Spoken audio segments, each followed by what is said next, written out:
woke up today and I have a lot of homework to do. That wasn't the attitude. The attitude was, why do I have to do homework? Why do I have to go to class? So that in itself inspired me to go into something that wasn't the norm that everyone else would follow. So I found trading. I decided to go all in with it, but it was a little trick point because I came in wanting to make money. I didn't come in wanting to build wealth. That was the difference. And when I shifted that thinking pattern into really doing and getting wealth, that's when it all started happening for me. That's when I started gaining the results. I started gaining everything that I wanted to see. But in the meantime, as I was wanting to get money, so I want you to think like this. Every time we see the market is like a reflection of us. It's a mirror. Every time you look at it, you're looking at yourself. It's a mirror of you. So the market in itself doesn't have emotions, doesn't have any psychological patterns. It only has information. That's all it has to offer. But for some reason, we are human beings, we have some sort of attachment to the market. And I say this, I'm going to go on and explain why I say this. But we have an attachment to the market, and that attachment right there doesn't allow us. It's like a block, but we unconsciously know that, but we don't consciously are aware of that requires for us to change that. And it'll come in time where you're going through trial and error, you're going through so many losses, and it's to the point where you want to give up. I say this because I got to that point too. I got to the point where I wanted to give up, but it's only because I didn't do it right. And I'm going to show you guys how to do it right too, so you guys don't go through that process, if in case you are.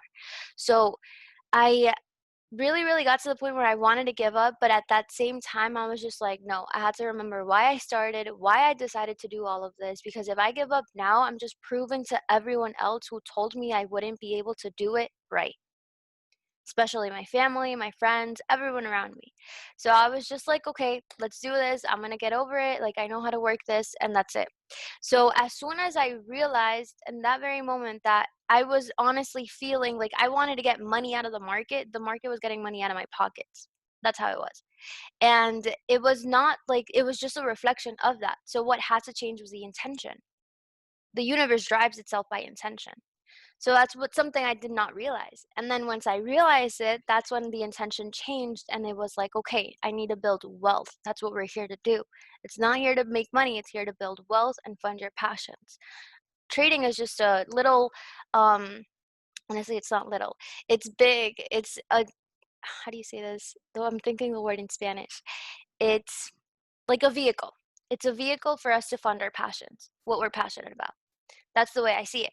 So I'm going to talk to you guys about three phases that we go as traders. And if you are, in fact, identified in one of these phases, don't be sad, don't be upset. It's okay. There's a way out. And the way out is just working on itself, like becoming aware of it first. So, the first phase that as a trader, a person goes through, at least what I went through when I just started, my first phase was learning the methodology of trading.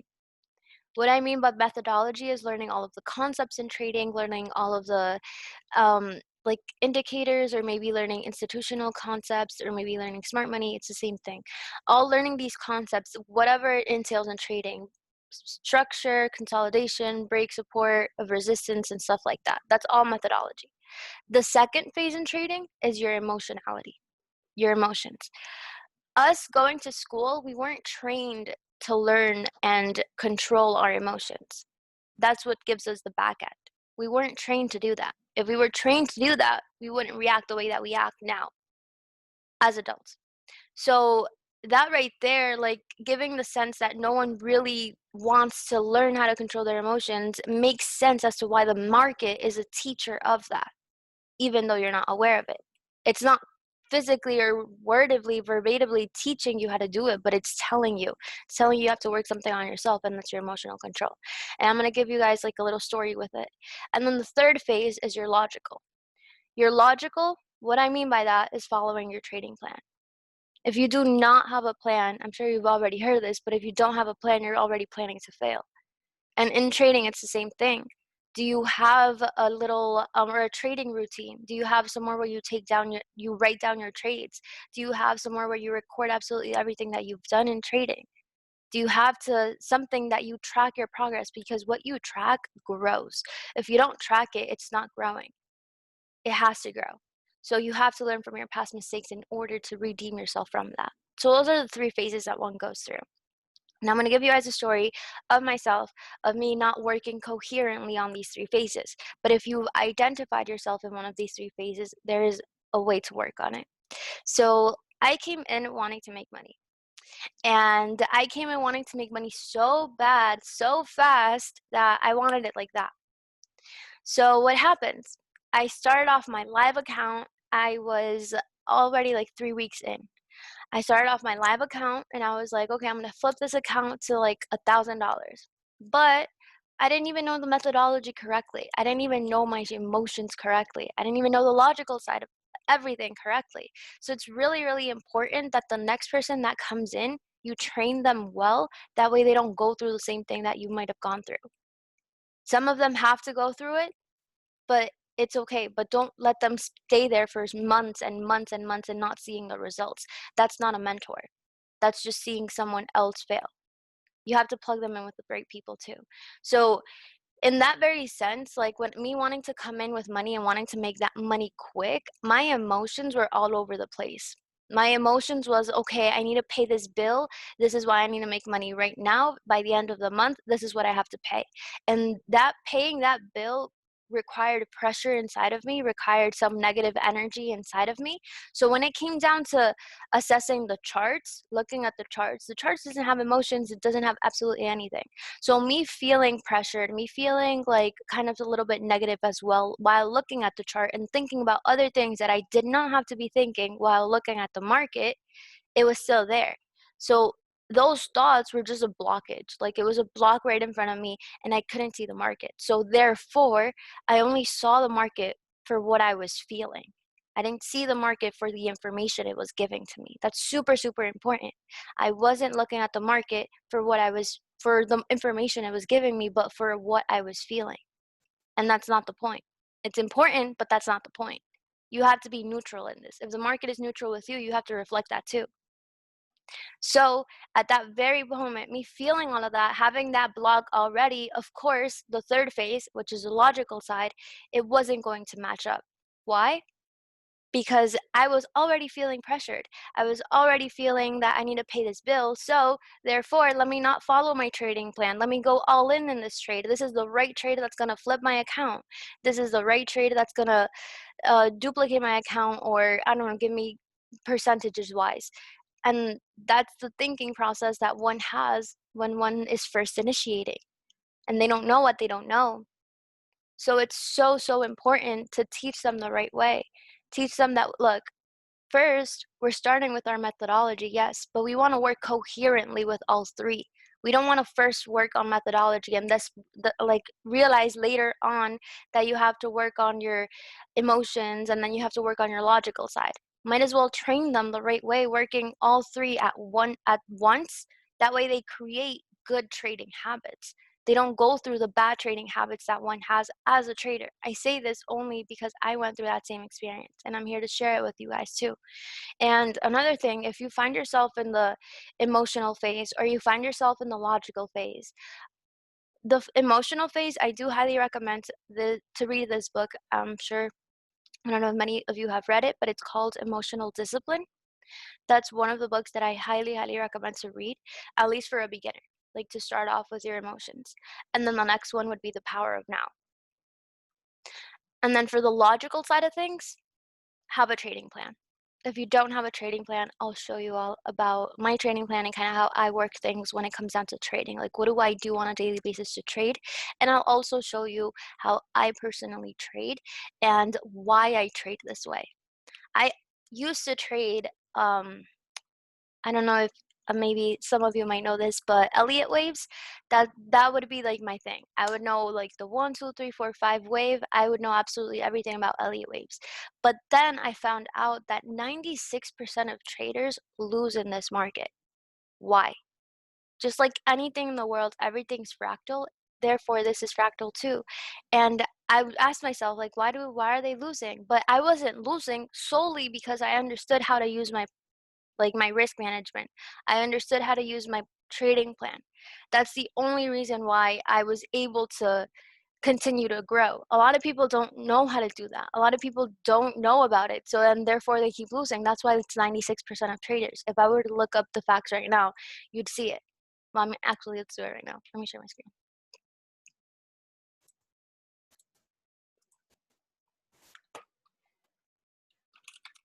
How many Forex traders lose?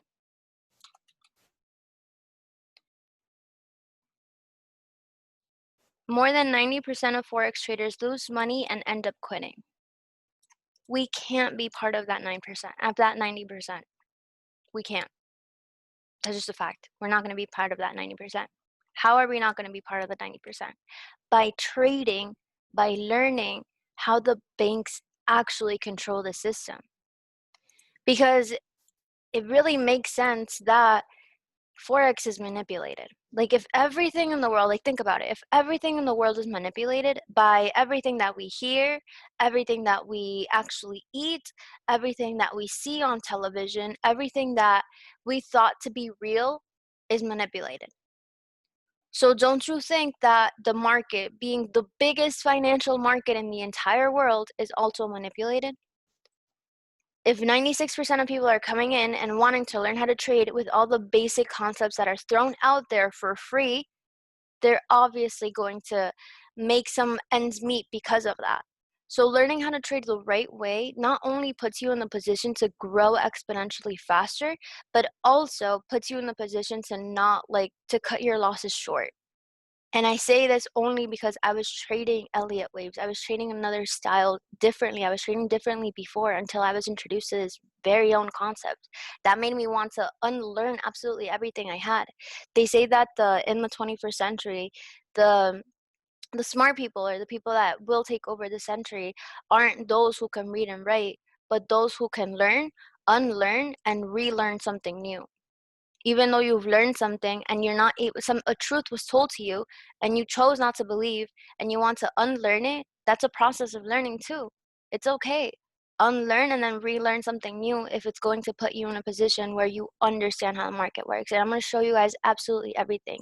So it first comes down to who are the major participants in the market. And I'm sure we all know this, but it's more of a visual, so we all see it and put the puzzle pieces together.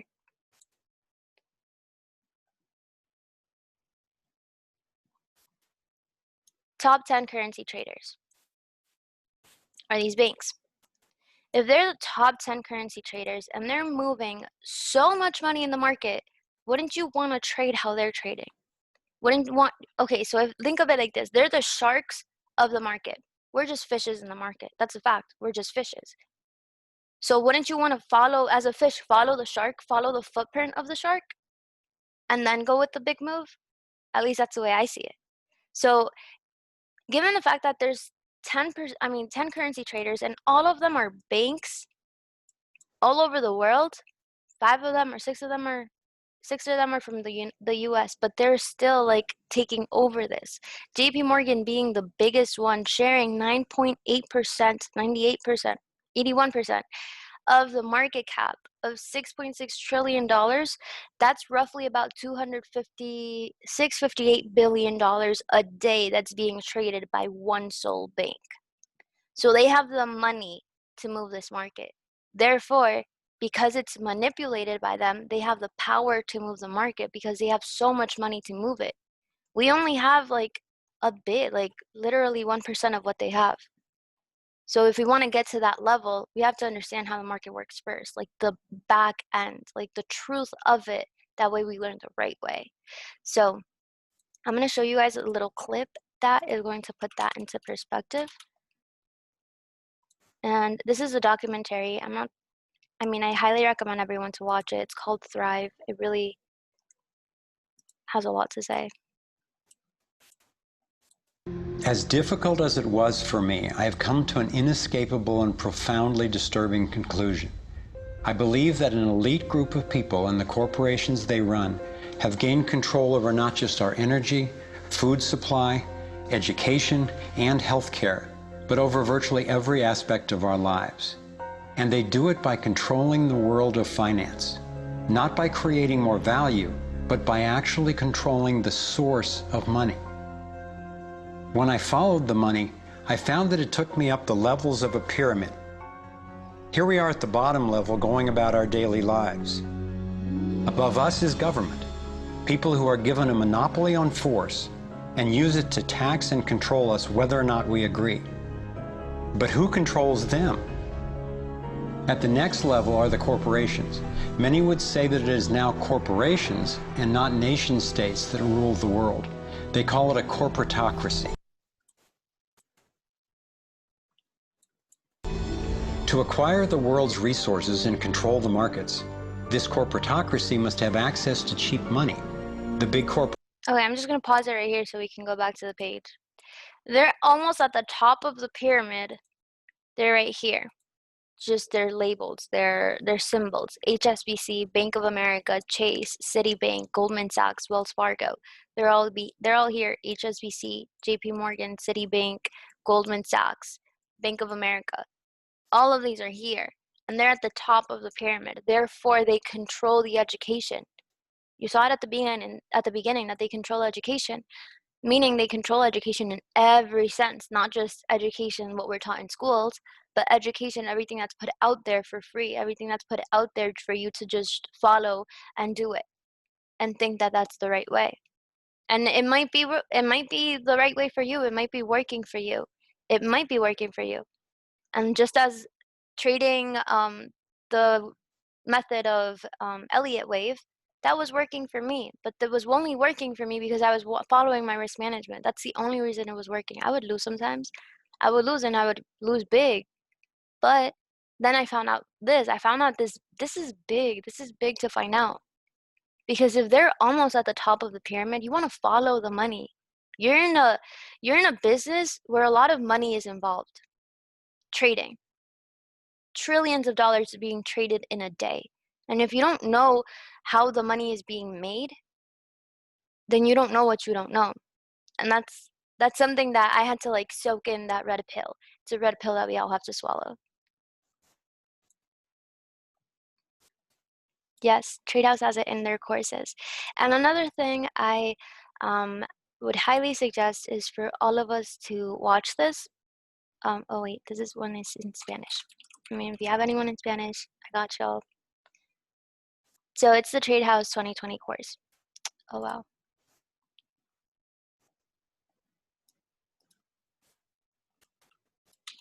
Okay.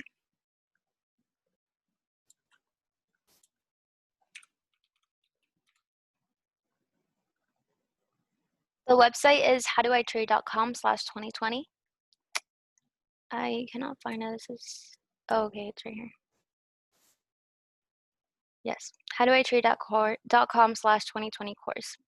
I had to relearn, I had to unlearn, like erase everything I had in my memory from all of the other things I've learned. And then I had to really learn how the markets move. I had to really, really learn what's liquidity, like what is the psychology of these banks that they're trading in order for me to understand this. And honestly, I did start here, but it was just an intro of it. And then I started following along. I started rewatching the videos. I started to make some sense out of it. I started to put all the puzzle pieces together, and it clicked. It clicked eventually. The more you do it, the more it clicks, the more you program your subconscious. If you want this to pay you full time, you have to rewire your subconscious mind because we don't know what we don't know. It's a process of learning. There's 4 stages in learning. And the first step is, again, we don't know what we don't know. The second step is the part where you don't know, I mean, you're aware that you don't know. You're aware that I don't know about this information, but I'm aware of it now. The third step is that you're going to put in practice. You're going to put in practice what you just learned. And then the fourth step, it's going to be programmed into your subconscious mind. And that's what we all want. We don't want to be stuck on charts like 8 hours a day. And that used to be me. I would be stuck on charts like 6 hours a day. And I knew I was doing it wrong because all of my energy was there and I wasn't actually being productive. There's a difference between active and being productive. Productive means that you're bringing something in.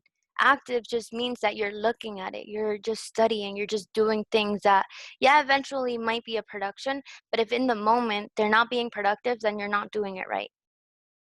So, highly recommend to watch all of these phases. I'm just going to give you key pointers of the phases as well. There is one little topic in lesson 1, in phase 1, lesson 1, that they talk about that it goes very, very lightly. And I do know why it goes very lightly, because it's so much information for one to take in. And this is information that I was presented to at first, and it's called the Wyckoff methodology. Wyckoff, or the Wyckoff method. So now, once you learn the institutional way, here Richard D. Wyckoff worked for JP Morgan Chase and helped JP Morgan Chase, one of the top banks that we saw here, number 1 bank that participates in this market. He helped them get to where they are now. How? How did he trade? What did he do? If he worked for JP Morgan, what did he do that he helped them get to that level? And his last name is Wyckoff. So, Wyckoff, however you want to pronounce it. So what he talks about is the market has psychological phases. Now think about it. Really, really think about it. If it's not just the money, we have to really come down to thinking how people think in this market. How people think, because there's so much money betting whether price is going to go up or betting whether price is going to go down. And the person that has the more money is going to push price to that way. Push price to the downside, push price to the big side. But you want to find out where it's being moved first before you enter. You don't want to just enter to enter. And sometimes it does come in handy where you just enter to enter and you do get profits. And that's good. That's part of the process. But you unknowingly did it because you had no emotion attached. You had no logical thinking in that very moment. So that's why you see the result. So here he talks about a lot. Honestly, I have a whole Zoom, like a 2-hour Zoom explaining in depth about this, but I'm just shedding some light on this call. It's not more of in depth about Wyckoff. Wyckoff is another topic to really go in profound, but I can definitely do another Zoom with everyone and kind of explain it. So I'm just gonna go over it like very faintly. But Wyckoff, he talks about specifically the psychological patterns that one sees in the market, and given the fact that the consolidation, something very basic that we're taught, is actually, there's deeper meaning into that. There's really deeper things that go into it. And this is what goes into it. I'm sure you see by now that this is like a consolidation pattern. I wish I can like write on it, but I can't. A consolidation pattern, all of this. But technically, the market moves in phases. It moves in 5 phases. But in the 3rd phase, number 3, if you go into numerology, number 3 means a lot. Number 3 is a powerful, powerful number. Therefore, it makes sense that in phase C, which is number 3, the 3rd phase, we have institutional move. And what I mean by that is fake out. Fake out. Some of us, I don't know, at least when I was trading, I would see this move happen, but I wouldn't understand why sometimes it would take me out. Like, why did it come back to my entry zone? Why did it take me out in my stop loss or take me out in my point of entry? Why did it do that? And then it ended up going up. And I would think, okay, now it's going up. But no, it actually came back lower, took all of these buyers because there's people putting money in it. When the market moves up, there's money there involved. So all of these buyers are taken out by who?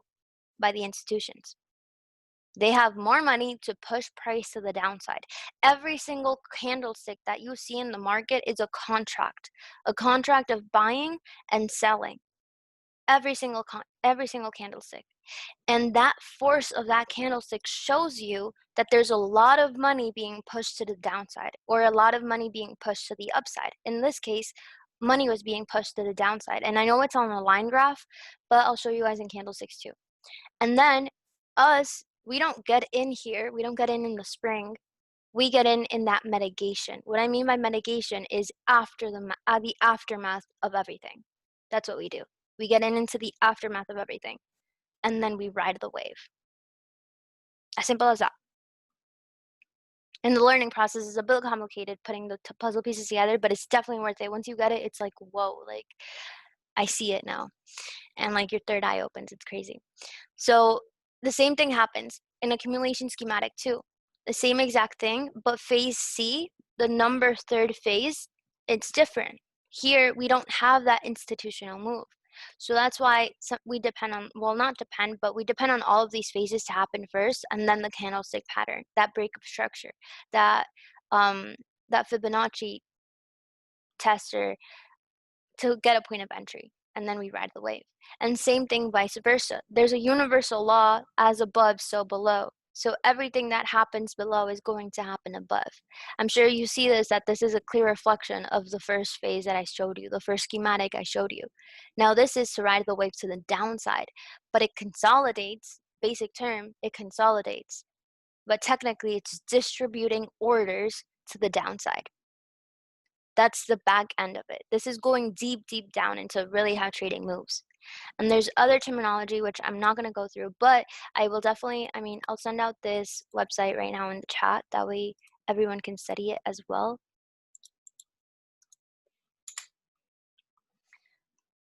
And then schematic number 2, same exact thing, but phase C, we don't have that spring. We don't have that push to the upside that's very, very strong. We more have it like it's losing the weakness. So we can still identify that in the market. So I'm going to show you guys now the fun part. This is just the theoretical part, which it will click. It will click. So what I do as a trader, I have a plan. I have a plan. And this is my plan. First off, I hope some of you, if you guys follow Mike Navarrete on Go Live, he shares this plan with everyone. You can edit the plan however you want. I'll also send it here in case you guys want it to.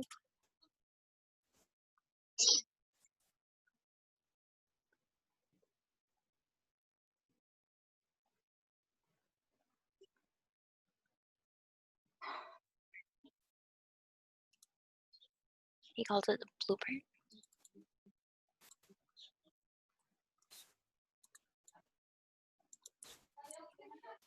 Okay. So now I'm gonna go into explaining it. Once you click on the link, just follow the steps that he has here, and then you can make a copy for yourself and edit it to your own style that you like. And then you're going to have your affirmations. Just like how we have affirmations in everything, we also need affirmations in trading. And then you're going to follow up with having an ideal setup, confirmations. What are your confirmations to enter the market, and what's your trading style? Are you a swing trader, intraday? What time frames do you execute on? You really have to know all of this little key, tedious information. And then writing down your trading journal, Whether you want to write it down in pen or have a notebook as a journal, but write it down. Write it down.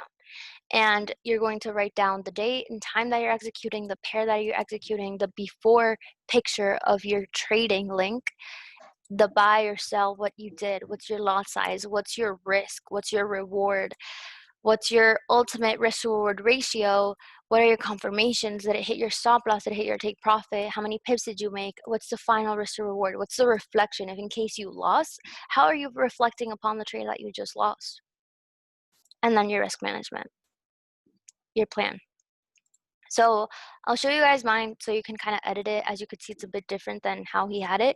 Edit, make it your own style. Have your affirmations, literally have your affirmations and repeat it like right before you're about to sit down and start trading. And then having a trading plan and confirmations. I'm more of a visual learner. So I passed through the entire Trade House Sniper course and I was taking screenshots. I was practicing it. As soon as I finished one video, I would go on into the charts and practice what they just taught me. Practice how to see all of that. That's how I put the puzzle pieces together. I'm not gonna watch all of them off the bat. Like, okay, I'm watching the first video, I didn't practice. I watched the second video, I didn't practice. I watched the third video, I didn't practice. Now I'm watching Go Live. I don't get what they're saying because I didn't practice. So I'll practice it. And here I took some screenshots of how I would execute on point of entries. What are the phases I'm executing on? What I'm looking at. Confirmations. Questions I ask myself. Jenna, shout out to Jenna for that. And then my trading style. This is my only trading style. My only trading style. I'm either risking 1% or 2%. And I'm aiming for 3% or higher. That's all. 1, to 2% risk and aiming for 3% higher. The power of percentages. It's something that you need to know as a trader. It's risk. Your trading journal, write down what you got into. Your risk management is a bit different than how he had it. I kind of edited mine, but again, kind of just putting it into perspective. How much are you starting? Your starting deposit, whether it be 100, 1,000, how much you're starting with. I absolutely love this one because it just automatically like shows you your prognostication in 3 months, in 6 months, in 9 months, in a year. With a $100 account, your weekly goal is 6% and your risk is 2%. 1 to 2%. That's it. And that shows you your ultimate growth. Even though it might seem small, but in a year or 2 years, that's when you start seeing the result. The first year is more of compounding your money. The first year is more of learning and mastering the skill set. Don't think of this any different than someone that would go to college and spend in college 4 to 5 years getting a degree. Imagine you spending 4 to 5 years in trading, really compounding your money the right way. Just imagine that. Where would that take you? So let's look at it. Let's say we started off, this is USD, started off that $100 USD account. In 104 weeks, which is 2 years, we have an ultimate growth of 40,000 USD. That's a lot. And then in the third year, we have a 6-figure mark, $836,390 in my third year just by doing 6% a week. Percent. I don't want you to think about pips. I don't want you to think, oh, I just caught like 140 pips. No, how much percentage did you just grow your account? In this game, it's all about percentage. In 3 years, you already make that 6-figure mark with a $100 account. And people spend 4 years in college not getting paid absolutely nothing to get in debt and then eventually go out and pay off the debt. But this is a lot, like it'll help you get there a lot faster. In my opinion, it helped me get there a lot faster, even in less time than I was expecting. I was expecting the third year mark to hit 6 figures, not my second year. I'm not even 2 years in, it's a year and 8 months. So it's crazy. It's crazy about following the rules. And it's not, well, yeah, I have this phrase here that says you have to learn the rules of the game and later play better than anyone else. This right here is knowing the rule of the game. This is number one rule of the game, learning the percentage. And then in your fourth year mark, it's like 17 million. But that's the prognostication I use within a $100 account. First year, you don't see anything. The first year, you feeling this motivated because you were told that you were gonna make money, but you weren't told you were gonna build wealth. That's the only difference. Have that paradigm shift. That paradigm shift will help you see this differently and really, really, like, I can't emphasize it really, like, take you to the point where you have days where you don't feel like doing anything. You have days where you don't feel like, oh, I want to get up and trade. Then this right here shows you that. Like, it shows you, like, have a little affirmation that tells you I'm an 8-figure trader, I'm a 7-figure trader, I'm a 6-figure trader. I have all of that written all over me. Like, if I were to show you guys my wall, I don't know if anyone can see it, but I have like a bunch of images around my wall reminding me everything. I have Wyckoff over there. I have the patterns over here. I have the wall absolutely filled. Over there are my affirmations. I have I created my entire um environment. They say that if you want results, you have to change your environment. So create one. Create the environment for yourself wherever you are in trading. In every like the space that you are like trading at that very moment. So this is what I go through on a daily basis. I'm showing you all what I go through. And before I execute a trade, I know what risk I'm taking. I know the lot size I'm using to execute that trade. If I don't know the lot size I'm executing, I do not trade because that's a lot. Like clicking that buy and sell button, think twice before you click it. Don't just click it like, okay, got to my point of entry, I'm clicking it, and I don't even know, I didn't determine my stop loss, my lot size, or my take profit. Don't do that. So how do you determine the risk? There's an app you guys can download. It's called Sinu. I love that app. Or you could also use the MyFX book calculator, but I'll spell it out here. So it's called Sinu or Stinu. And this is the last part, and then we can go on to charts. Charts is my favorite topic. So here, and I have it right there, but this is a calculator as well. If you have an $100 account and you're risking no more than 2%, just 2% stop loss, and let's say you had a 20 pip stop loss and it's Euro USD. You calculate it and it tells you the lot size that you're supposed to use.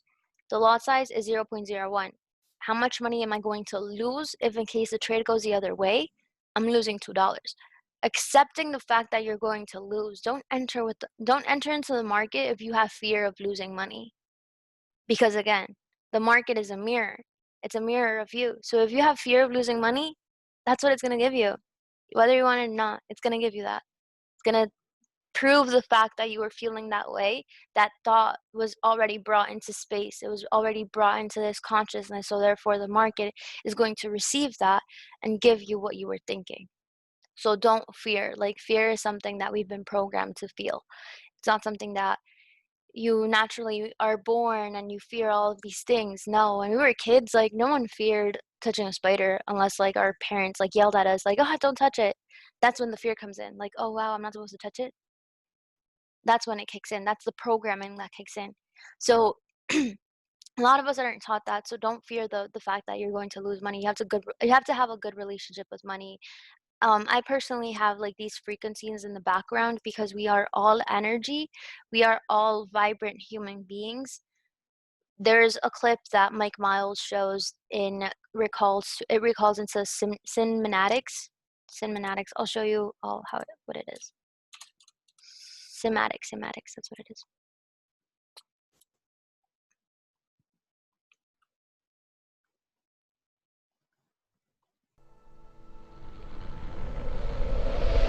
The film you're about to see has no characters.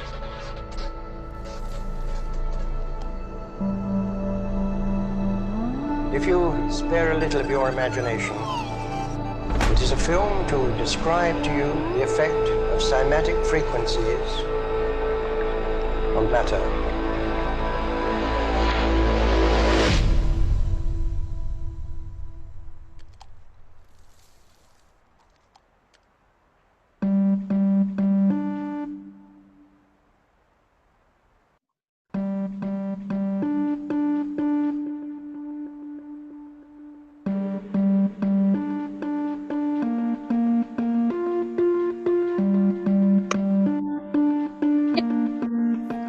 Now, what am I doing this?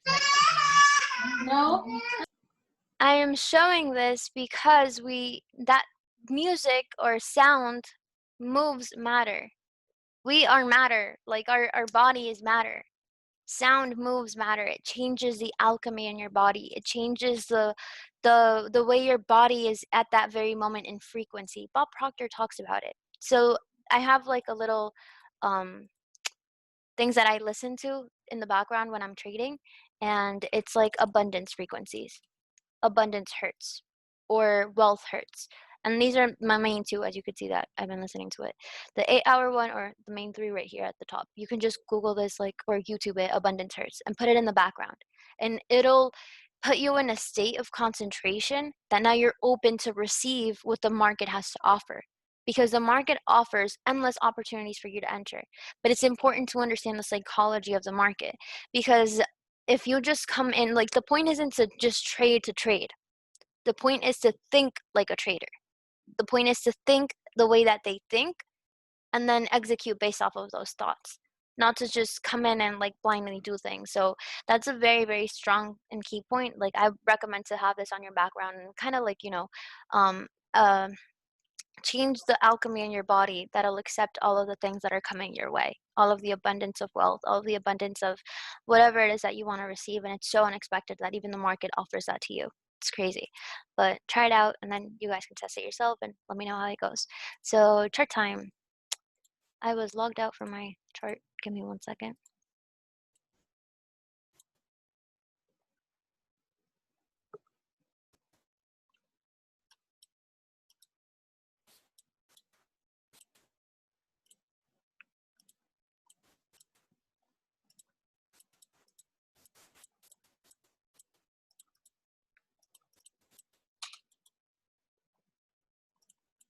Okay. I do not like the white. It's not usually white, it's black, but it'll do. Okay, so let's look at this pair. I'm just gonna go over like examples of what we just saw and examples of institutional movements. Or actually, I'll go over like what I caught this week. In gold. Okay, so let's go over gold. Gold is XAU against the US dollar. So in this specific pair, knowing the information that I just gave you all I know I briefly went over it, and all of this was consolidation. All of this is consolidation. That's what we're taught, the basic term. But knowing the ins and out of how smart money really works, what does smart money really do? It accumulates a lot of orders just like this. A lot of people now, like remember, every candlestick is a contract. A lot of people are selling here, they're in profit. Price comes back up. They're selling again, they're in profit, but the market doesn't continue pushing down, it stays there. And what happens again, it comes back up into the trading point, and they probably most likely have their stop loss right above this high, right here. And what does the market do? Comes, hit their stop loss, goes up a little bit more, and then comes down. That's the reality. That's what it does. So you have to see this part, What moved price to the upside and then push price to the downside? What was that strong movement? This is the institutional move. This is where high banks that have so much money move price to the upside, faking all of these sellers out of the market. They take out their stop loss, and then it goes into the direction that they want it to go. Now I want you to notice this. We have these up movements that's so strong on the 4-hour time frame. It's so strong. So now I use time frame correlation. And then I go down to the 1 hour and kind of see, like after knowing that this is my institutional move, I'm going to go in there, dissect. I'm like an FBI investigator. What happened here that pushed price to the downside or pushed price to the upside that now I can get my potential entries? Now this is the secret. An imbalance is where you see this candlestick right here not meet the next candlestick. Look at every other candlestick. Every single candlestick meets each other. They meet each other. That's like the chemistry in the market. Think of the market like chemistry. It's all balanced out when it touches so nicely. But here it does not touch. It gives me a strong move to the downside. It doesn't touch it absolutely nowhere. Like you don't see it touch. You really don't. I'll highlight it in yellow so you can notice the difference. You don't see it touch. So that's the secret of where they are. First, you have that big push to the upside. Now you know where the institutions are at because you have a lot of sellers and they took out that move and pushed price to the downside. Now your next step is to find out if there's an imbalance, which is right here. This is a void.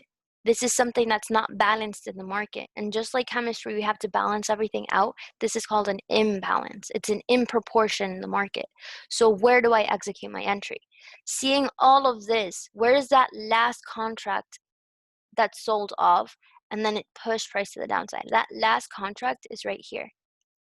This last selling contract. If I highlight it all the way out, we came right into that price point and sold off. That's your entry. Right at that little top is your entry, and then it sells off. Now let me go into another example. And it's fractal. It repeats itself all the time. Now let's go into here. We have this push to the downside. We have an imbalance right here. Where is that last contract that buys and then sells? Right here. We come right into that level and continue dropping. Now, a next one. I'm just showing you guys the sells, but we'll go into the buys and stuff too. As we keep trading down, remember, we're on the 1 hour time frame, and we also have to know what we are. Like if we're intraday traders, you're going in and out in the market within a day. Or if you're a swing trader, you're holding that trade for a couple of days, a couple of weeks, or a couple of months. So what kind of trader do you want to be? And another tool that will help you determine the risk, let's say we took the sell right there. This is a 1. Risk to reward ratio is 1. This is a no-no. We don't do that. We minimize our stop, and when we ultimately gain our result down here. Now it shows me my risk to reward ratio is a 1 to 9. 1 to 9. Now if I were to win the trade, I just made 9% of my account gross, risking 2% or risking 1%. If I'm risking 1%, I made 9%. If I'm risking 2%, I made 18% of my account in one trade. That's the power of percentages. And it'll get you ahead of the game in a shorter amount of time and quicker, a lot quicker. That was like one key point or breakthrough I had. So I'm going to talk about the trades that I took this week, just so we kind of have like a little basis. So I want you all to see this. There's a lot of liquidity here. There's money. A lot of sellers. Sellers come in, sell again, and then this is our last push to the upside, and then we sell off again. And now here, it leaves a liquidity void right there, or a little imbalance right at that level. And then what happens? It continues forming the pattern to go to the downside. It doesn't come back up, and because the sharks are right here, this is where the sharks are. It didn't come back up. It sometimes takes months to come back up, especially if like you're looking at it on a bigger perspective. But here it didn't come back up there.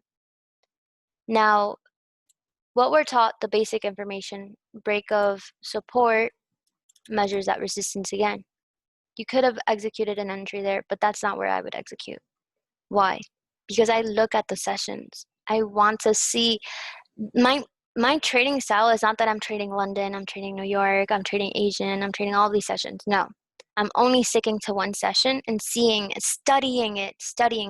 Like you want to study your boyfriend and your girlfriend to see what they like, see what time they like to eat, what food they like, or what makes them happy, what makes them angry, what makes them sad. Just as how you study your boyfriend or your girlfriend, study the market that way. Treat it as if it was your boyfriend or your girlfriend too. What time does it like to move? What time does it give me patterns of me executing my entry? So I do have this little session breaker that I'm going to add. It's an indicator that shows you the sessions. It's not something that you should use to buy and sell. But it's called, you can go on to here and add the indicator. It's called sessions on chart, the 4,500. And I'm going to show you how to use it. So this is how it's going to look like. So don't get confused by the lines, but it's just highlighting the zone that we're in. The blue zone is my Asian session. The turquoise zone is my London session. And then the purple zone is my New York session, New York entry. So here, see how we came in up to that price point in Asian session. I'm not trading USD in Asian session. I'm not doing that. What happens? It comes back down. We begin London session, and it gives me that price point to the downside. Now here in London session, see how we have all of these down candles that move to the downside? So what's the last candle to the upside that it gave me before pushing down? Because now I know that we're trending to the downside. What am I going to look for? I'm going to look for sells. So this is my last up candle, my last buying candle before it went down. And here, notice that we're now in my New York range, New York session, which is my purple zone. And this is where I execute. Actually, this is where I took the trade, right here. I execute at the body. My stop loss is at the high of that candle, right there, or I could do it up here, whichever works for you. But just have a stop loss. And then my take profit was to the downside. In one trade that I waited for one session, I just gained 19% of everything. 19%. Look into your trading plan. 19% is a lot. If we're making 6% a week, at least that's the goal. The goal is 6% a week. You just got ahead of yourself 3 weeks in one trade. What's the next point? We see it going down. So therefore, we're on a bearish trend. We're on a bearish market. So now I look for the same exact patterns. I have imbalance. And then I have my last up candle. before that down move. And it comes right to that level. This entry was a little bit far-fetched. It moved after New York, but I still executed because it was into that zone.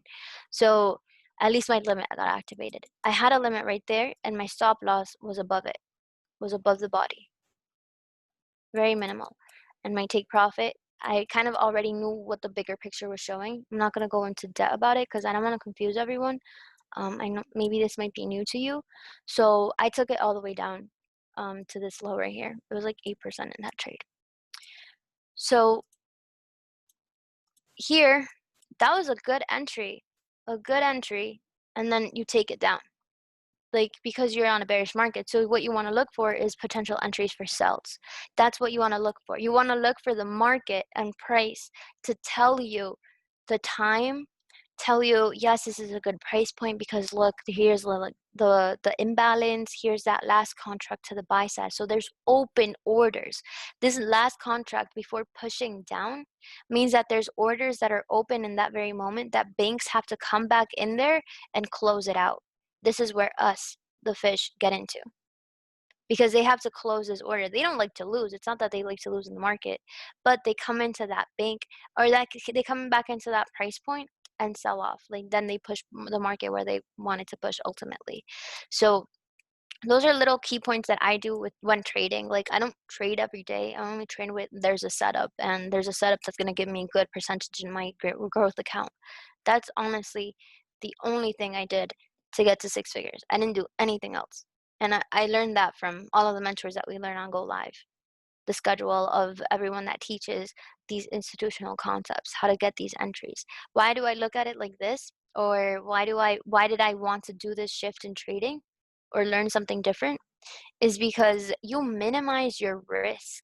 You minimize your risk so much to get a bigger growth in percentage. Before, I would trade like a big stop, and then that would be my trade. That would legit, this is exactly how I would trade before. It was so bad. I didn't know any of it. And then I would minimize it. I would learn how to really do it. Another book that I highly recommend, if you have already read it, then reread it.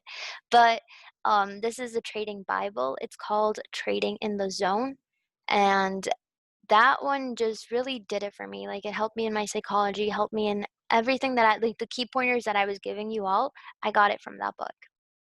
I highly recommend to read it. That's the one that saved me throughout the journey as well. But I do want to open it up for everyone as well to kind of ask some questions. I don't know if I went too in depth about everything. I did want to keep it as basic as I could, but there is more information to go on about it. I can definitely like hop on more Zooms with everyone and kind of just show you how I see the market as well in terms of sessions, in terms of like institutional moves, what ultimately happens in the back end of the market. But yeah, I don't know if anyone wants to talk and ask a question. Jen, can I ask a question? I know you just showed us how to take the moves on a downside. What about an upside? Okay, yeah, of course. Thank you. Okay, so let me look at the GBPs. They moved a lot to the upside this week.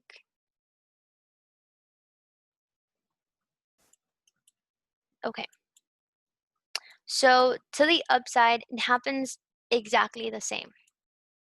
So here, I want you to notice that there's imbalance. And if you bring it across, we do come into that imbalance and fill it. But remember, it's the contract. The last selling. Now, instead of looking at the buying contract, you're going to look at the last selling contract that was given before.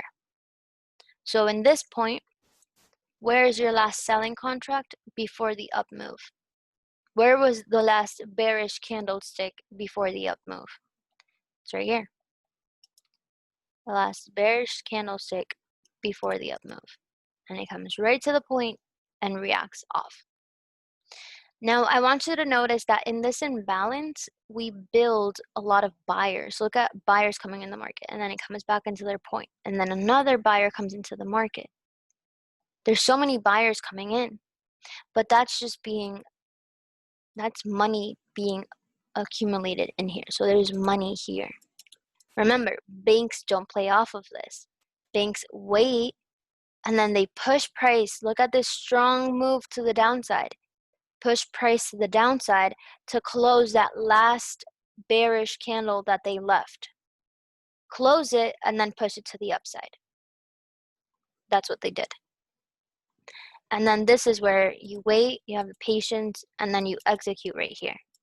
And you would use like your little tool to measure the risk to reward, how much you're gaining and how much you're losing. In this pair, like just because it's GBP, like 25 pips, 2%, and then your target is going to be the highs. Where was the last high that was created? Right here. That's a 1 to 7, 7%. So now you're looking at all these charts, or maybe like 3 charts a week, and determining like what ultimately you see in the market happening. I would highly recommend to go over the session too. Like it helps you a lot to kind of see what I'm seeing right now in all the sense. But this is just one example of it. Another example, GU or US 30. Do you guys trade the indices? I'll go over US 30 indices. No? Okay, so indices is basically, okay, there's 3 major indices. You have NAS 100, SPX 500, and US 30. Oh, okay, then, okay, perfect. So I'll just go over US 30. So for this entire week, we were extremely bullish. Right now, we're at, well, if we see like where NAS as well is, let me just pull it up here. NAS came to its all-time high. Like it even surpassed the high that it created. It surpassed it. So this indice has a stronger movement, has a stronger power. Therefore, in US 30, what do we see here? We also see that it's in a zone of imbalance. That's where we're at. So I'm not surprised if we go higher for US 30. It would make sense for it to fill this imbalance. Where is your last buying candle before that sell move? Right here. This is a monthly chart. Imagine catching a good entry on the monthly and just holding it. That's going to be good. So on the weekly, it's the exact same thing. Like if not, you even see it better. Like you see the imbalance all the way up here. And then where's your last up candle? All the way over here. You see it a lot better. And then the daily time frame, that's where I would just leave it as that. This is just a bunch of voids it has to fill. Like it has to fill these voids. So I'm not surprised if the market keeps going up.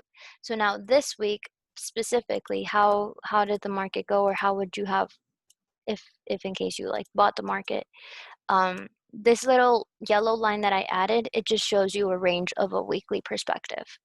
I'm an intraday trader. Like that's just who I am. Like I like to trade, not trade every day, but I like to see the market within time frames of the daily, of what it does in one day kind of thing, the movement of one day. So at least for last week the market did its high. This is last week's high, and this is the low it formed for last week.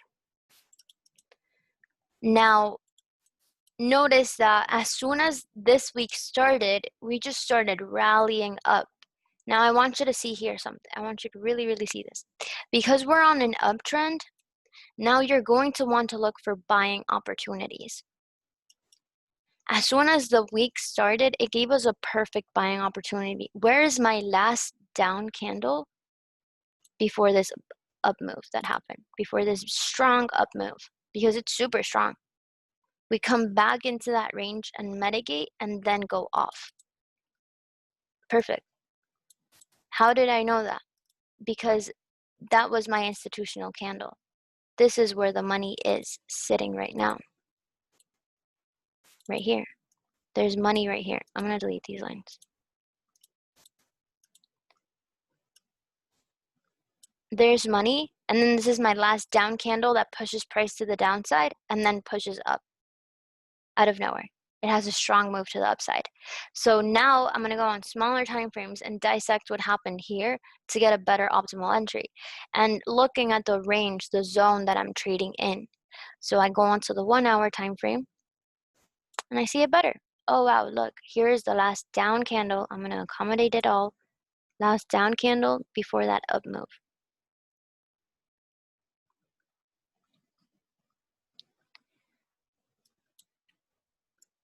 So now I add my sessions just to see the zone that I'm in.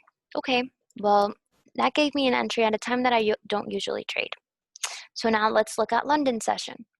London session, this is where I go ultimately on the 15-minute, 5-minute, 3-minute, 1-minute time frame. Again, I don't want to put too much of information that we might not be aware of out here.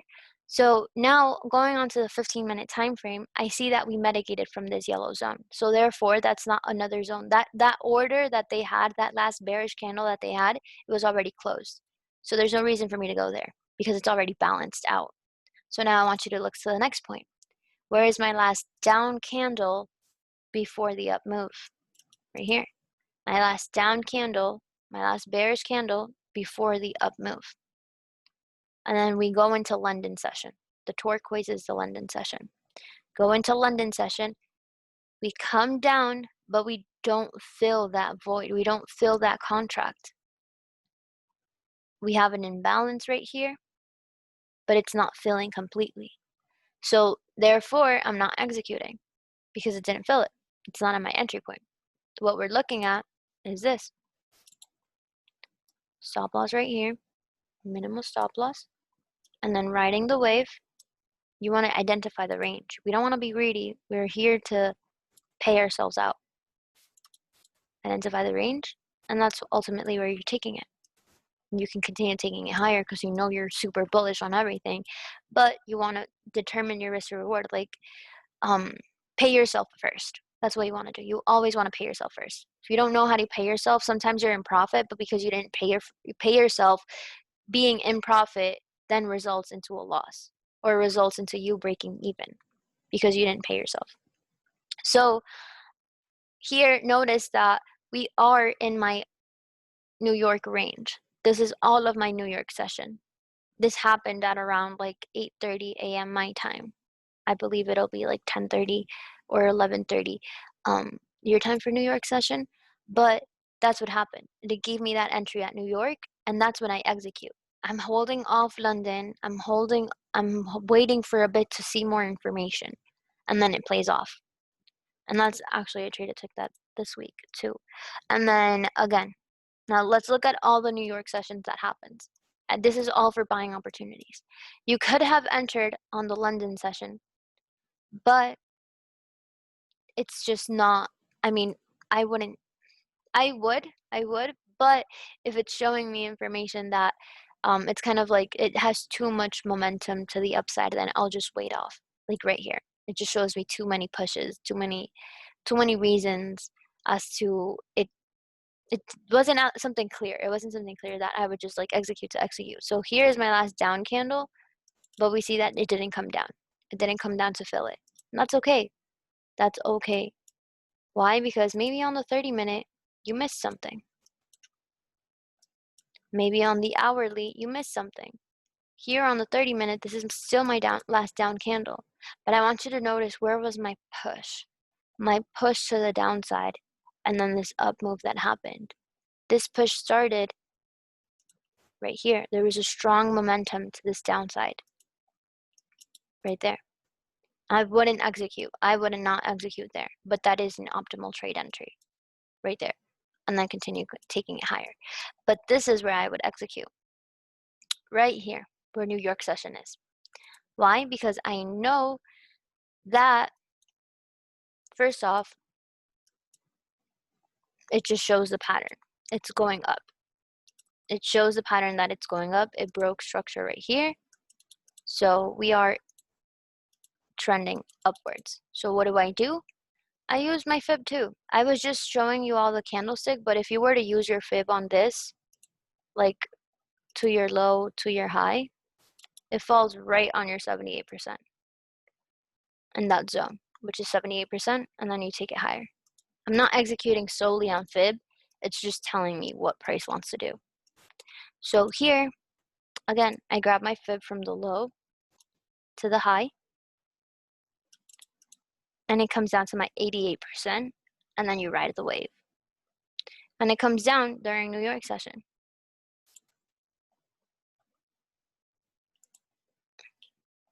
At 10 a.m. my time. It'll be like 1 a.m. maybe for everyone. On the 5-minute, you can dissect and see what happened. On the 5-minute, we have this like a lot of noise going on in here.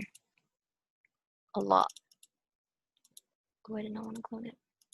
So that's when I go into the 3-minute, the 1-minute, even sometimes in the second time frame to see what's really going on and just execute based off of that. But that's a lot of like tedious things that you want to do. So here is my last down candle that I guess you could see on the 3-minute, and then you see on the 1-minute that there's something going on over here.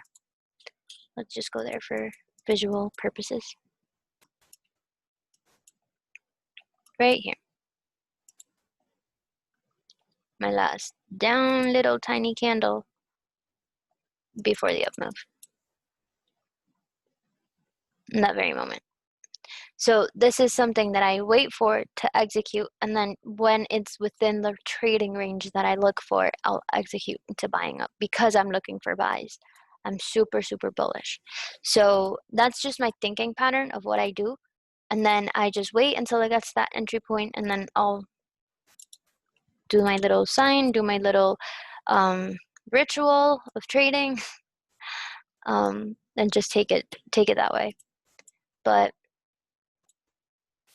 I hope that kind of like answered the question of the buying. Like you'll see it again and again all over time. Again, here's another point. Last down candle before the up move. We come down and then buy up. We come into, this is not any zone that I trade. And then you continue buying. So here, again, it happened the same exact thing. This is the last down candle before buying up. And it's respecting it. And it continues going higher. At least for yesterday, that happened and it reached the high right there. So I'm still seeing it go higher. Still seeing price go higher. So I'm looking at this last down candle before buying up.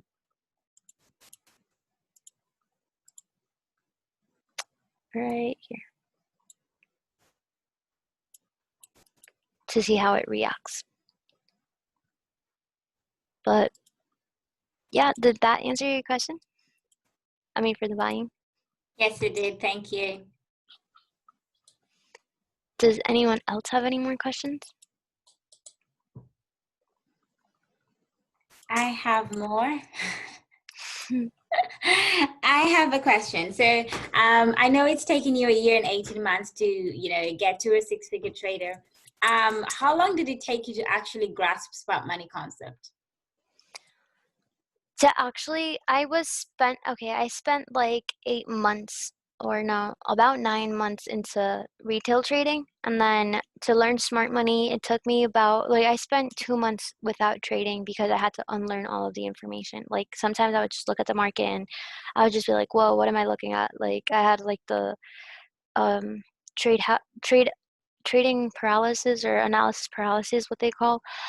So I had that, and then it took me about roughly practicing it like 2 months, 3 months at the most, but I would just say like 2 months, 2 months and a half, in all of the institutional move, like watching the sniper course, then hopping on the go lives and kind of making some sense out of it. Who really helped me, like the educator, was Zach and Jordan, and then also Mike Navarrete.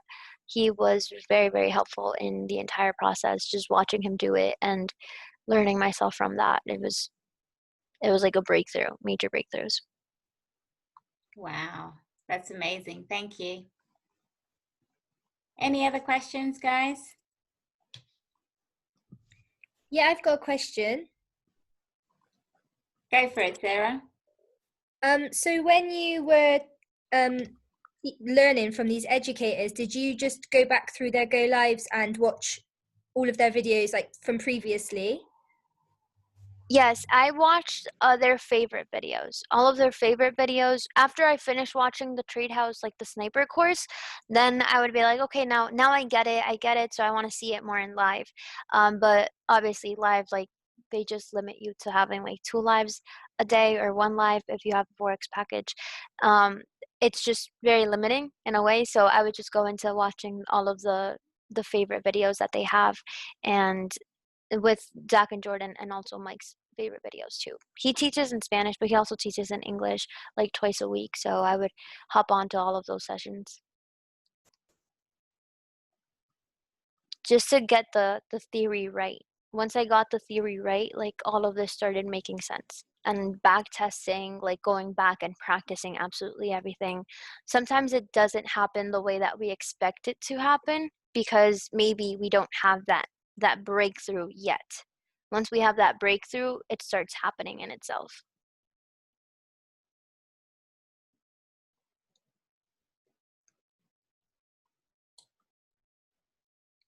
Anyone else? Did all of this make sense? Like, was it the first time that you were being presented to this? Like, you can type a 1 in the chat if it's not. And did it make sense? Can you type a 2 in the chat? I mean, maybe everyone's like tired. This was like the first time that I've been introduced to this, and it was so mind blowing. Like, would you be up for maybe like arranging with Ivy if you could do like some more, because you're just like really good at explaining stuff, and for somebody that's never even touched upon this before, everything you were saying made sense. Yes, I'm definitely down. We'd have to schedule it out, and then we can definitely run it up for this week. And yeah, I can do another example for buying entry.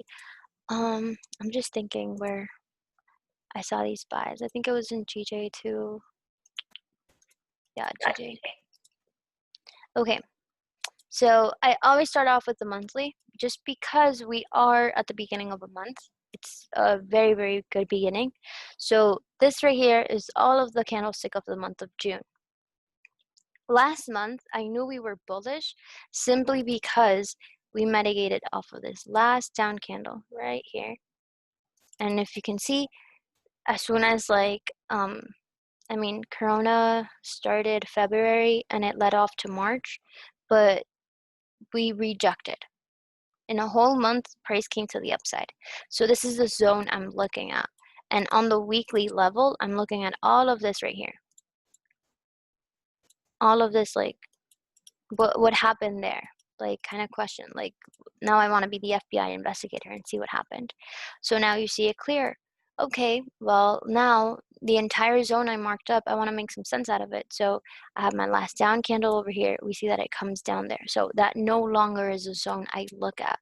So now I look at my last down candle here. I highlight the entire zone, and look, we came right into that area. Now I go onto the daily time frame and see more what happened. Oh wow, it makes sense because here I have an imbalance. Remember, it's candlestick to candlestick. When there's a little imbalance in that area, that's what it's called, imbalance. So I'm going to highlight it yellow. And then what do I look for? My last down candle before this up move. Right here. There's a contract right here.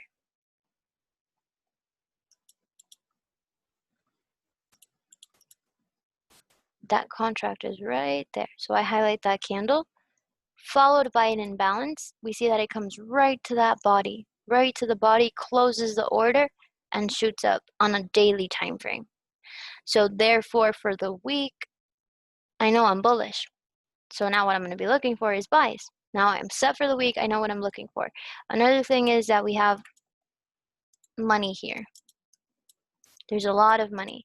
There's sellers coming in, sellers coming in again, and then this right here means that for banks, this is just that. Like, it's based off of what we just saw here on the monthly, on the weekly, on the daily. We know that we're mitigating, so we're bullish, and this is our target right there. So now I go on to the 4-hour time frame, and now we see what happens. Well, here we had that strong push to the downside. This is so strong, very, very strong. You don't see one up candle in this move. It's just all sell, sell, sell, sell. So this is this entire thing is so strong that you highlight the entire zone. Like that's what I would do. Highlight the entire zone. I would look at the last down candle before the up move, but because it's so strong, I want you to notice the difference. Okay, let's go on to the daily. Here on this strong up move, we do have that the bearish candle there. It's not all buying, buying, buying. We have buying, buying. Oh, we sold. Okay, buying, buying, buying. So they sold here. They left that sell open. They're in drawdown for that. It's still open. So they have to come back and close that sell to then go up again. So the same exact pattern plays out. Now, this is sell, sell, sell, sell. You don't see one order that's buying. It's all sells. So I highlight that zone, entire zone. And now I look at the sessions. I mean, I'm on the 4 hour, but I'd go on smaller time frames. Now I look at the session. Okay, well, I'm trading GBP. It makes more sense if it moves during London session, right? If I execute during London.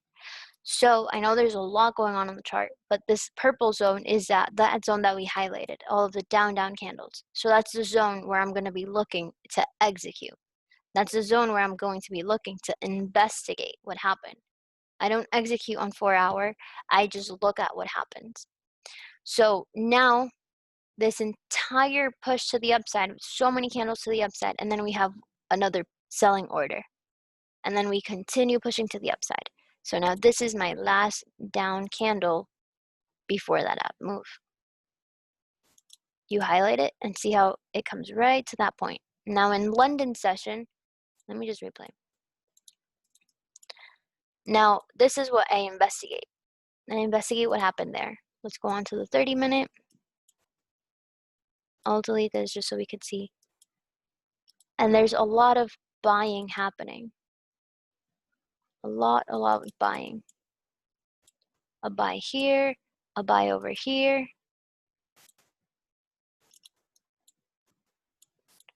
And then we just push to the downside. And this is expected. It's expected. Why? Because there's a lot of buying. So banks, we have to think like the banks.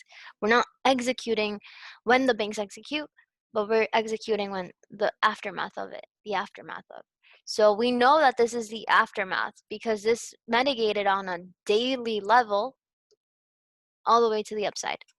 So here is what I'm looking for, the pattern, right? I see so much liquidity there that now I want to narrow down what I'm looking at. And this is so clean that this is my last down candle before this beautiful up move that played out, all of that upside. So now this is where I'd be waiting to execute, only if it plays out during London session. And we're just beginning London session. So I would have my buying, my stop loss below the low, and my target, if you want a range, up here or all the way up here because you know you're bullish. That's a 1 to 10. And then you just wait and see how it comes right to that entry point during London, 2:30 a.m. my time. My London session is from 1 a.m. to 4 a.m. That's my London session, if in case I'm trading GBPs. Now, I see this last down move to the upside that played out. I see liquidity, money. You want to know where the money is at. Where is the money? Where are people buying? Where are people buying their orders and they're getting clapped? They're getting out, like they're getting stopped out. Their stop loss is being hit. A lot of people's stop loss hit because they were impatient to wait for that move, this last down order that was still left from banks. Now, let's say you didn't want to execute there. Let's say you wanted to be more cautious and you wanted to like really be sure that that's the institutional move. So you go down on smaller time frames and look for the same exact pattern. It's all fractal. It's fractal geometry. It happens over and over again. Let's go down to the 5 minutes so you all can see it too. So what I wait for is this break of structure right here. I wait for the market to go up,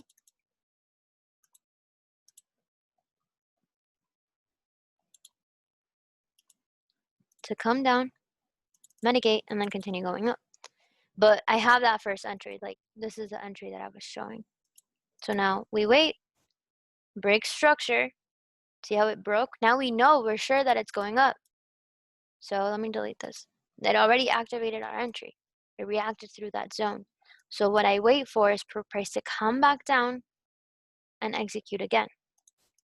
We see that it comes back down into this area, right into where that break of structure happened. Sometimes on smaller time frames for the DBPs, it usually comes down to the last down candle. It'd be lit if it comes down, but I doubt it will. Here's another pattern. See how it reacted right there? And then we have a bullish engulfing candle. This candle ate the previous down candle. It ate it completely. It's like a shark. It ate it, and then it mitigates. This is your next point of entry if you wanted to be really, really sure. It's a 7 pip stop loss. We're looking at percentages, that's like a 2% stop loss. And you take it all the way up. 7 pip stop for 100 pip gain. Oh, see how I activated here? I knew I was going to activate down there. I had a feeling. Okay, it created more liquidity, but the actual point was down here. Right down there, and then that was your stop. From here to there. It's the same, 7 pips. You don't really risk a lot. It's like 7 to 20 pips that you're risking with this. I mean, with this strategy. Like, no more than that. And then came back right into the point, and now it's just building liquidity on 5-minute time frames. But it's all of that during New York session. All of it during New York. So now it's like it's like setting itself up for buys. Because you're on the 5-minute time frame, it looks super like ew, like nasty. So then you look at the next down candle before the up move. And sometimes it does happen where it doesn't fill it. It doesn't fill completely and it just shoots up. It continues going up. So it's okay if you miss it, like no FOMO. You don't have fear of missing out. Sometimes it does happen. It happens to me as well. So then you play it out and see how it just left. It didn't come back to the last down candle before the up move.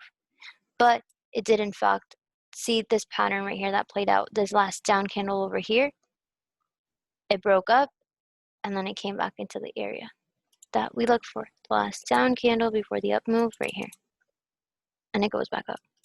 But it doesn't always happen like exactly the same way, and it's okay like if you miss the move. It's not the end of the world. We live in abundance. So then you just wait for the exact same thing to play out depending on the session. Now, this is not when I'm trading. This is not where I'm looking to enter in the market. But now we come back into Asian session. We go all the way into entering London session. Oh my bad, this is London session. Turquoise is London. I didn't realize that this was the beginning of a week. But turquoise being London, 2:30 a.m. when I execute my entries, we did mitigate from here. So the next candle that we're looking at is the last down candle before the up move.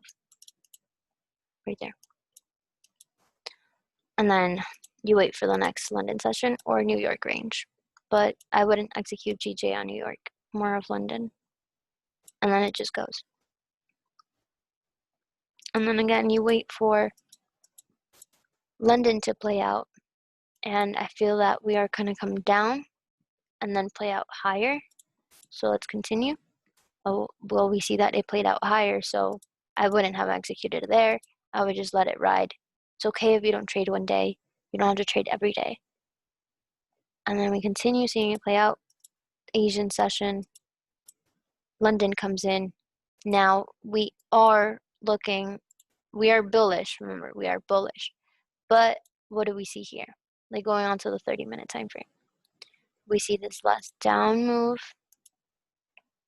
before the upside. It could possibly, in fact, fill that down move and then go up, or just ride the wave up. We come back down, fill that candle. Let's see what happens, and then we go up. On the 1 hour, it doesn't show that clear. This is something that's super vague. Like, I don't want to go too much in depth because this is more of like measuring the imbalance. That's like 50% of this imbalance.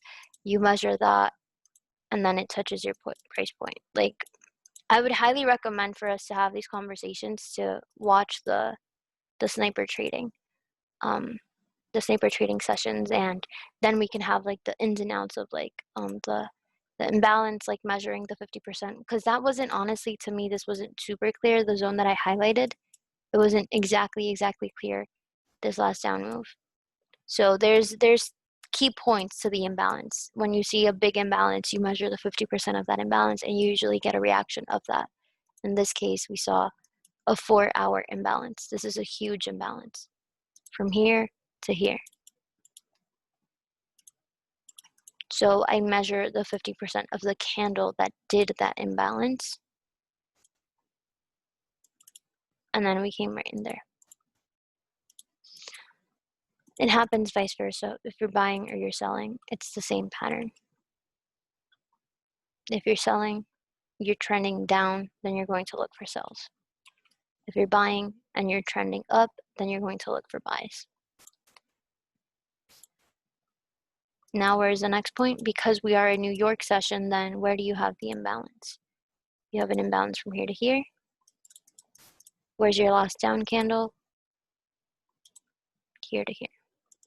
If it doesn't come, it's okay. It's okay. It comes in, even in fact, like it just breaks out. And then at this point, because I'm on smaller right now, I don't really see what's happening on bigger time frames. Okay, I see it now. As soon as it broke structure, I look at this. This last buying candle breaks down, but we have so much push to the downside that we left imbalance. We didn't come back and mitigate. So now it makes sense if it goes up. And there you go. Comes back, mitigates again, and continues going. The bad thing about being on smaller time frames sometimes is that because I'm backtesting and it's like not like appropriately backtested right now, it's more of like looking at all the time frames. Like when you're executing live, like I'd look at the 4-hour, the 1 hour, the 30-minute, and then see. But right now it's just playing it and playing it out.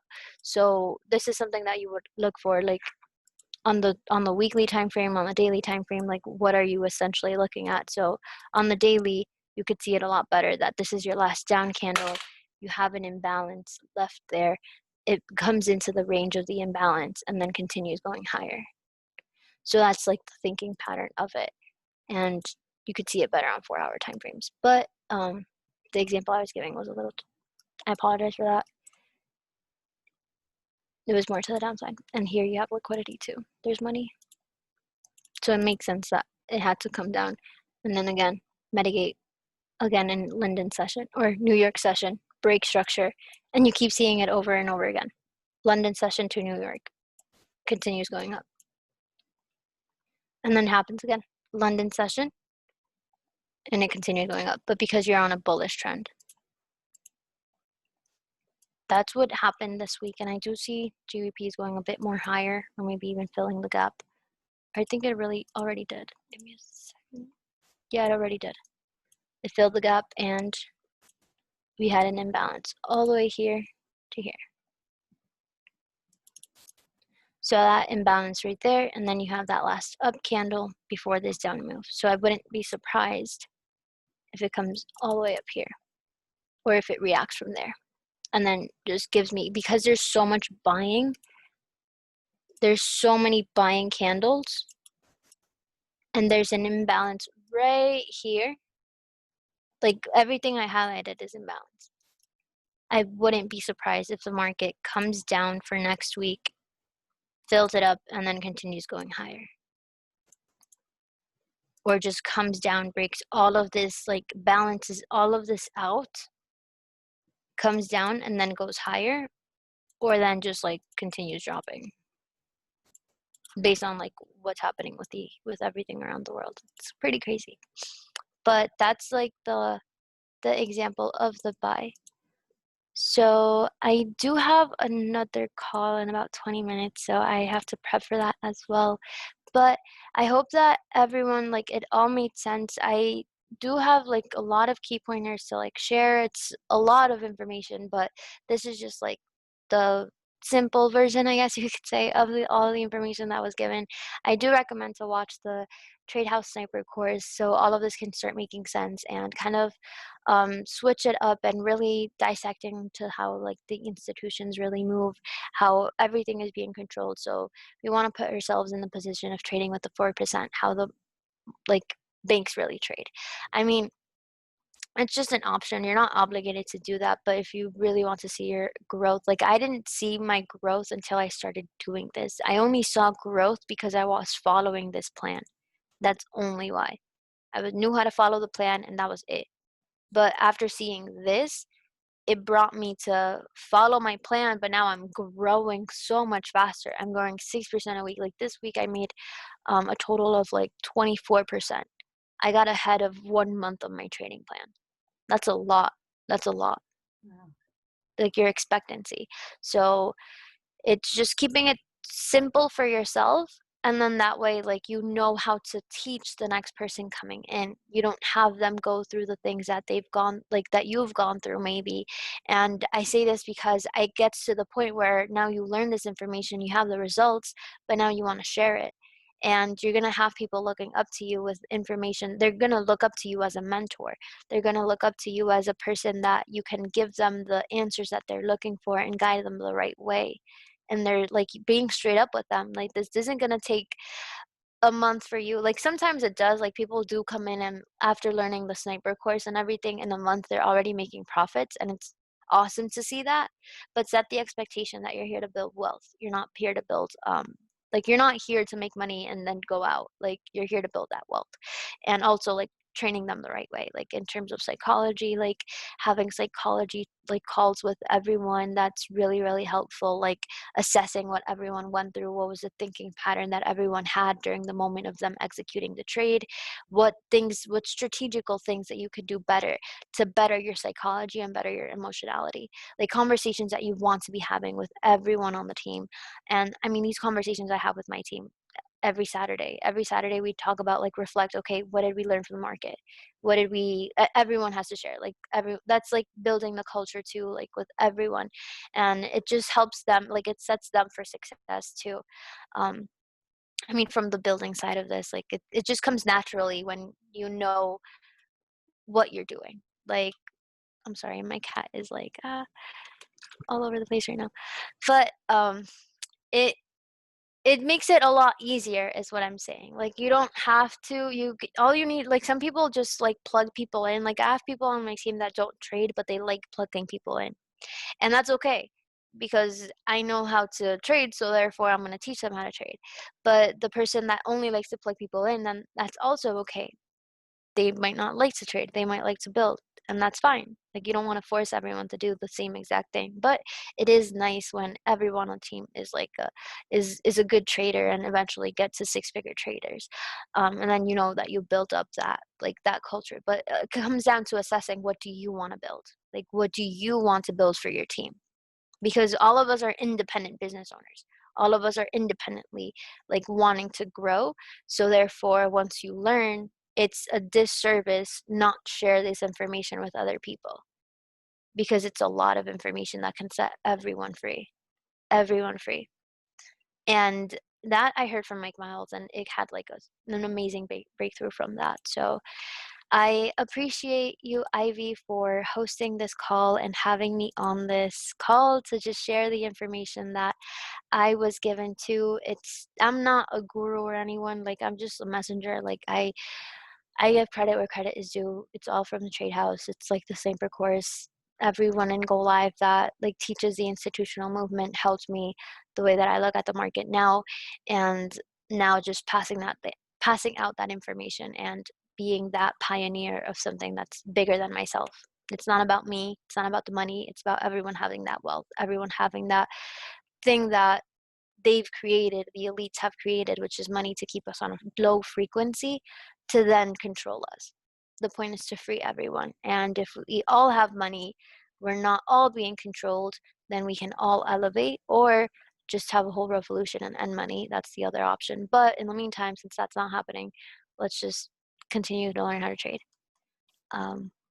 Trading has always been in the game. So Thank I'll you. put my Instagram down here, just if anyone has any more questions. Thank you so Maybe- much, Jen. I really, really, really, truly, truly, truly deeply appreciate, man. It's been an hour and 40 minutes. You know, it's a precious time. And I really, really, really honor you, honey, for doing this. I know a lot of us got value. So, you know, we definitely, truly appreciate and definitely look forward to more. Of course, I understand you have a huge team that you look after. So, of course, if you can fit us in, definitely appreciate. But I honor you, girl. Thank you so much. And type some 8, guys, for Jen, because she's a beautiful soul. Just all that you gave us, honey, was just deep down from your heart, and it was just always amazing. Thank you, thank you, thank you so much. 8 for infinity for this queen. You deserve it, girl. Thank you so much. I love you so much, Ivy. Your energy is, oh my gosh, you guys are so blessed to have Ivy on your team. Her energy is amazing. Wow, my cat just did that in front of me, guys. But thank you so much for having me and for just sharing all this information as well. Don't feel free to reach out. Don't be scared. I don't bite, I'm sweet. So yeah, I'm here to just help everyone, and anything that I can do, I am of service of everyone. So, with that being said, everyone, thank you. I appreciate everyone's time. I appreciate you, and have a blessed night. I'm about to have a blessed day. So, I know we're on a different time zones. Yeah, awesome, awesome. Have a good night, guys, and have a good day, Jen. Thank you. Thank Thank you you. everyone Bye. as well. Bye. I will. Thank you. Thank you, guys.